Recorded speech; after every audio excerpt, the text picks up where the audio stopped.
Exactamente, por eso, tal y como dice la profesora Nair, no hay que dejarla caer. Por eso para nosotros la calle, el salón, el estudio de radio, el grupo de WhatsApp, el TikTok, nuestra casa, nosotros mismos debemos recalcar nuestra postura en función de la resistencia. Porque es nuestra forma de estar. Porque nosotros quisimos estar así. No. Porque nos los han impuesto y porque nos quieren quitar lo que es nuestro y lo que somos. Nos quieren quitar de golpe y plumazo lo que somos. Quieren volver el concepto de la venezolanidad una pantomima, un absurdo, una desnaturalización, un despropósito. ¿Y eso cómo lo hacen? A través, indiscutiblemente, de quitarnos la soberanía. Pero ¿cómo lo combatimos nosotros? Con la resistencia. Porque el ser venezolano se defiende con las armas, pero fundamentalmente se defiende con el pensamiento. Por eso la guerra contra Venezuela, la guerra económica híbrida, es también una guerra psicológica. Pero ya pasó del estadio psicológico, está llegando a las emociones, a nuestra naturalidad. Ya se está volviendo hasta genética. Y me permiten los estudiosos de la salud estos aforismos y estas cosas tan exageradas. Bueno, podríamos decir estos símiles, estas exageraciones. Pero es que van contra eso. Por eso es un absurdo que seres humanos que nacieron en este territorio vivan, bailen, disfruten, rían, gocen, celebren un ataque contra este país. No hay manera de cómo comprenderlo. No lo comprendemos, lo aceptamos, no, es inaceptable. Entonces ahí Marx dice, y Herbert Habermas hablan de la enajenación, estado superior de la disociación. Porque la disociación, yo voy y vengo en el espacio de la comunicación, voy y vengo de la realidad. Pero la enajenación es que no comprendo otra realidad, la que yo me construyo. Por eso, en el espacio de las redes sociales, los habitantes virtuales tienden a enajenarse. Ahora bien, esta realidad que nosotros estamos viendo, ¿cómo la podemos contraatacar? Bueno, desde nuestros espacios como docentes, pero indiscutiblemente negándonos a la posibilidad, negándonos de forma profunda a la posibilidad de ser dominados por una fuerza extranjera. El único poder que existe sobre los venezolanos son los venezolanos mismos. Es el poder popular. Porque la soberanía reside intransferiblemente en el pueblo.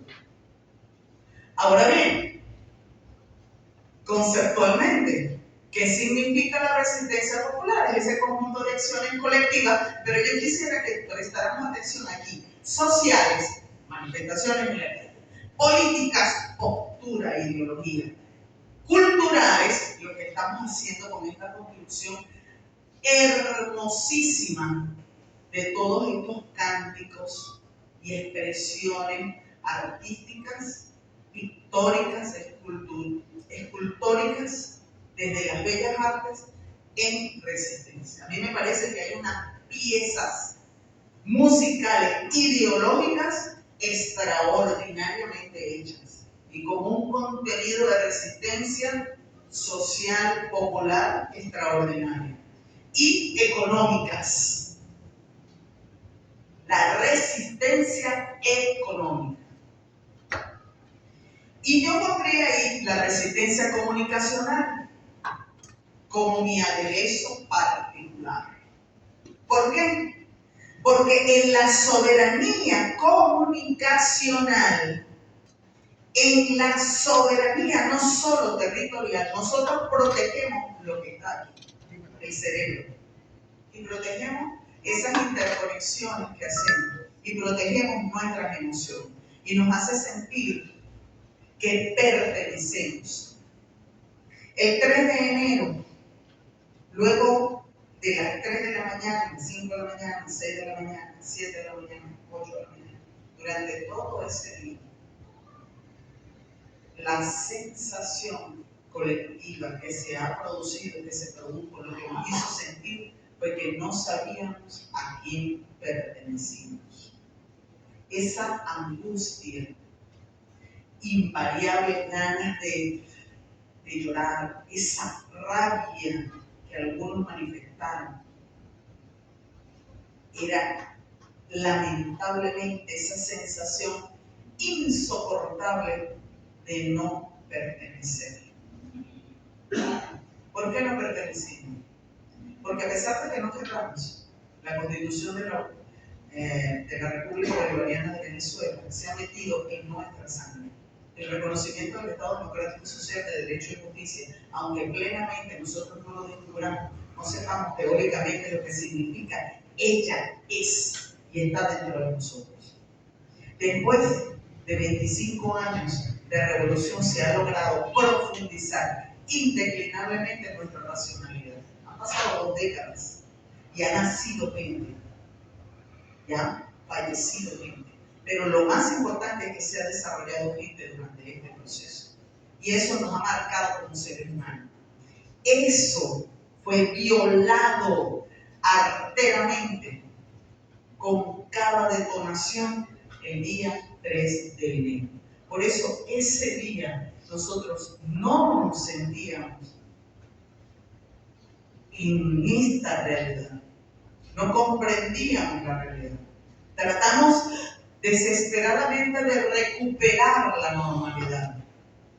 Pero no solamente nosotros como ciudadanos, el Estado venezolano trató desesperadamente de recuperar la normalidad para volver a sentirnos como venezolanos. Porque aunque sea escatológico y hasta vulgar lo que voy a decir, lo que ocurrió fue una violación. Lo que sentimos todos nosotros fue el duelo de una violación.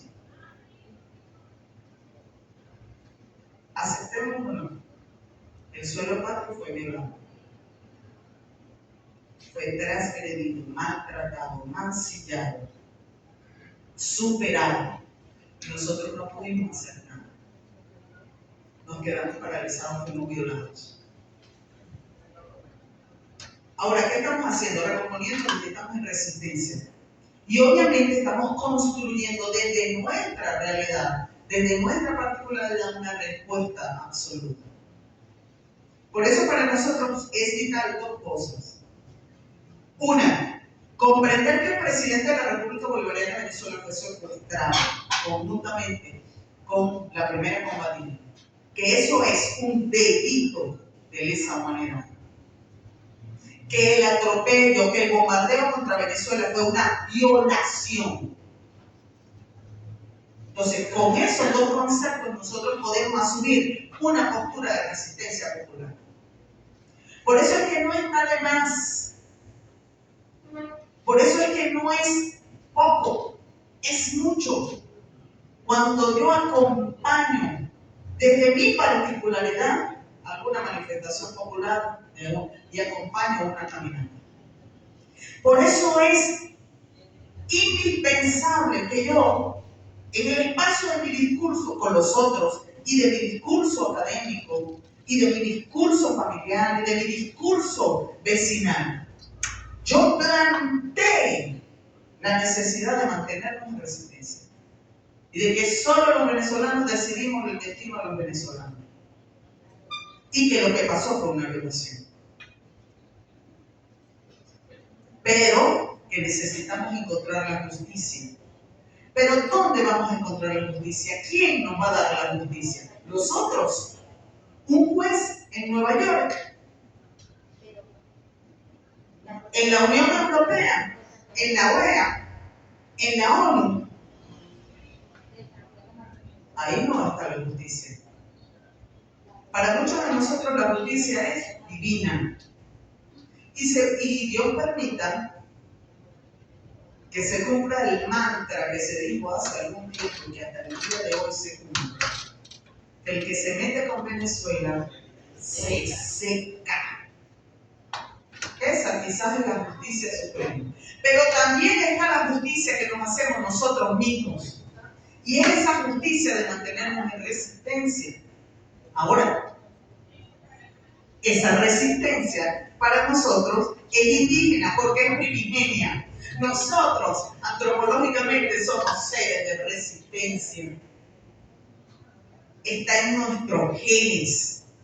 Somos patrióticos, está dentro de nuestros genes. Nuestra resistencia es patriota, por supuesto es soberana. Nace del concepto de la venezolanidad.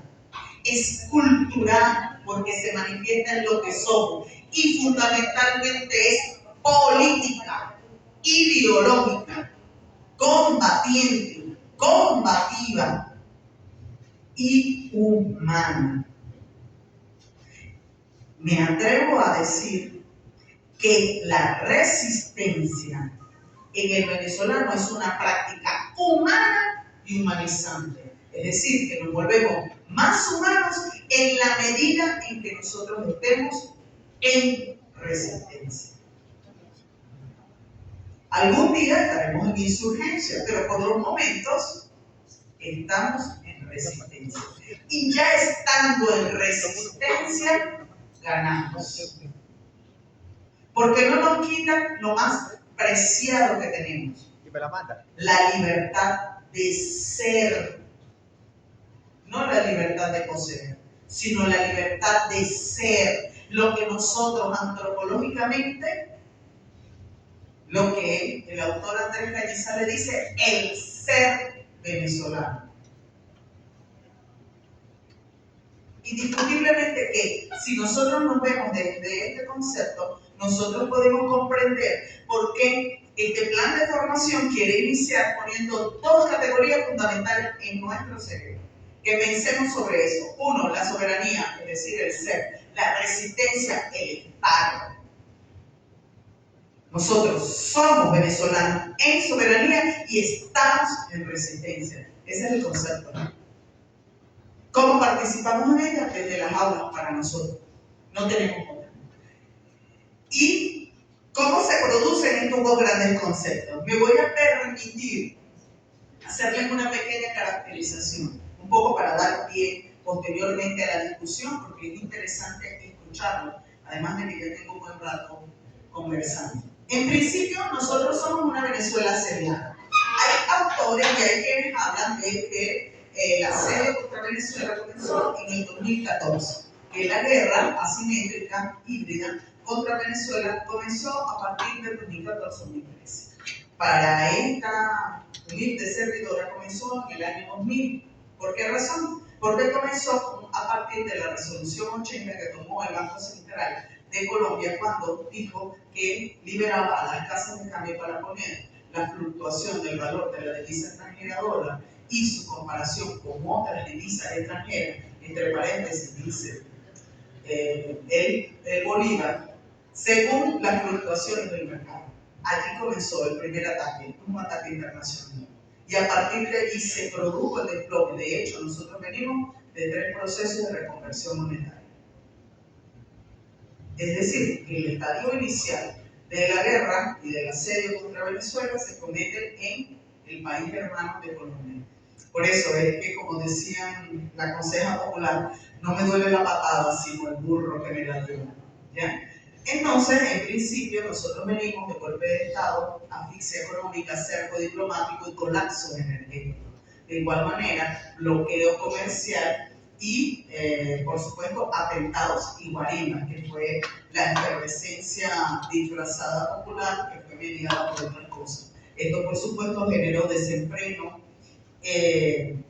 un desenfreno inducido, la campaña de desinformación, de infointoxicación, tener demasiada información sin profundidad que nos intoxicaba y no sabíamos cómo sentirnos. Y por supuesto, la manifestación más concreta de lo que fue todo este asedio fue la migración inducida. Es la que uno puede contabilizar, cuantificar, y además que cada uno de nosotros puede tener una experiencia al respecto. Yo, gracias a Dios, no, pero mucha gente tiene experiencia de ese acontecimiento. Ahora, viene la Venezuela atacada, que es la que se produce quirúrgicamente el 3 de enero.